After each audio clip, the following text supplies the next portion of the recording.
welcome back to my channel.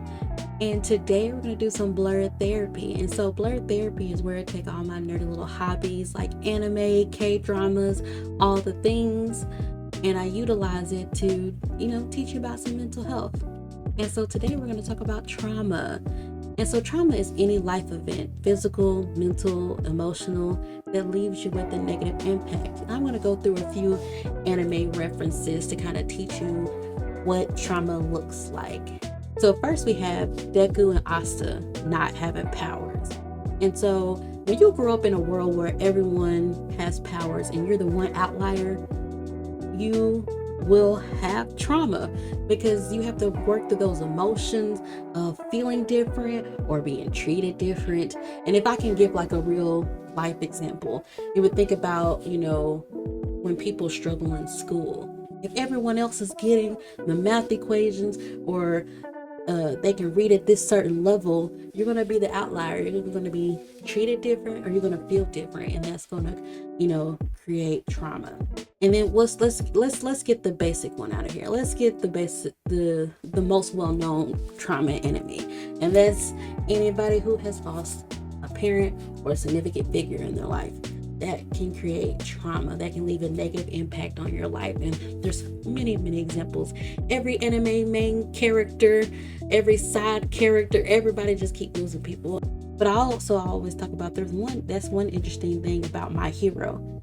My Hero, there's a lot of parents in My Hero, but when you look at other animes, the parents are gone. It also just made me realize that My Hero is more reminiscent of the real world, where the parents are still here, but like the parents' traumas or tribulations or just the different things that you grow up and you've been through is what's fueling you. Because again, essentially being a superhero in this world is a job.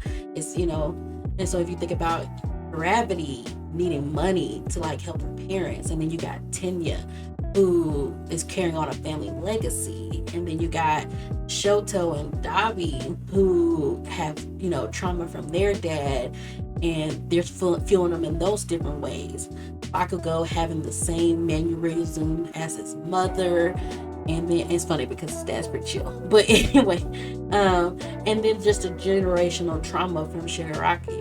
I can do a whole thing on generational trauma, but just seeing how, because of what happened to his grandmother, it hit this now, look at what it's doing to him. So it's just funny. If I think about it, it's more reminiscent of the world where some people have lost some parents, and then you have people who are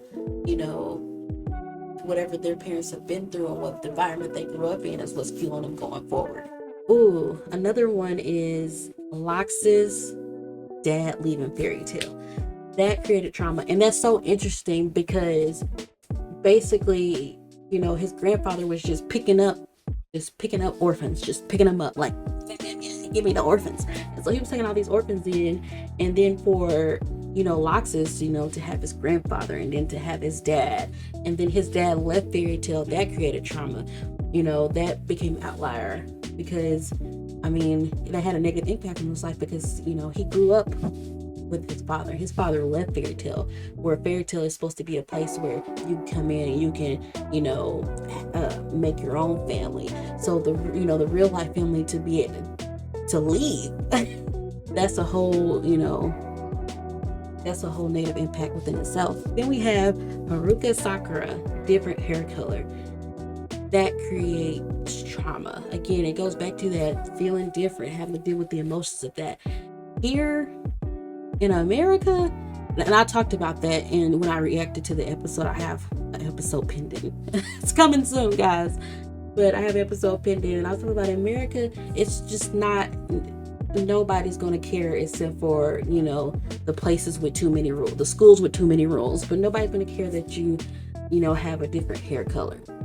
But in other places where everyone, thinks like the collective, and that's their, culture, that it's a collective thing. When you come in with a different hair color, you can be treated different. You can be bullied. And so that's a trauma in itself, because it's a negative impact in his life to be born, have a different hair color in a society where it's the collective and we want everyone to look the same. the main fairy tale cast members being gone for 7 years, having to readjust when you are cut off from the world. And so that can be, in real life, you can think of somebody who has a coma, or just places where they have very strict rules where you can't know what's going on, being in cults. I mean, there's such a wide range of things where you can just be cut off from the world. And then once you get reintroduced to it, you have to learn so much that can have a negative impact in your life. And sometimes people will talk about that, of like, well, I didn't get to do this, I didn't get to that. Oh, going to prison. People going to prison for X amount of years, and then they're coming out, and it's like, I don't even know how to use a phone. The phones change every single year. And so it's like, when I was here, the phone was still attached to the wall, and now you have, the watches and everything. So having to navigate that in a world where, technology has went, skyrocketed. The fishmen living underwater, that's a trauma within itself. Being separated from society because of how you'll be treated for, how you look, or things of that nature. That can be, a trauma. Even though the fishermen were living really, good lives underwater, well, some of the fishermen in one piece, because, you had that one area fishermen, but even though they created a great life underwater, they missed the sun. And having to live underwater because you don't know how you're going to be treated,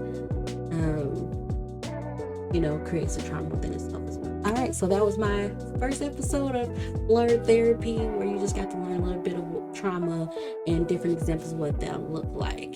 So make sure you like, comment, subscribe, and I'll see you next time.